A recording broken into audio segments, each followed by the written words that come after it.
This machine includes a variety of functions, suitable for complex processing.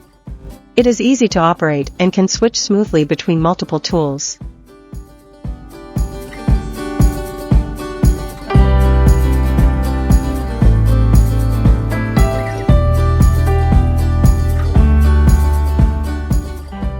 ATC spindle for engraving and cutting flat materials.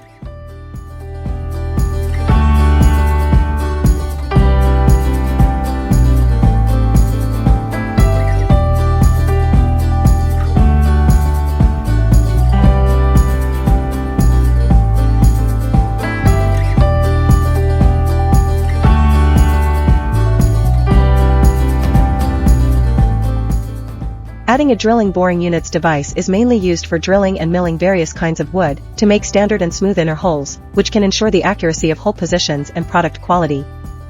A cutting saw with 300 mm diameter can cut maximum 50 mm thickness sheet at high speed, which is very suitable for the processing needs of furniture panels and door panels.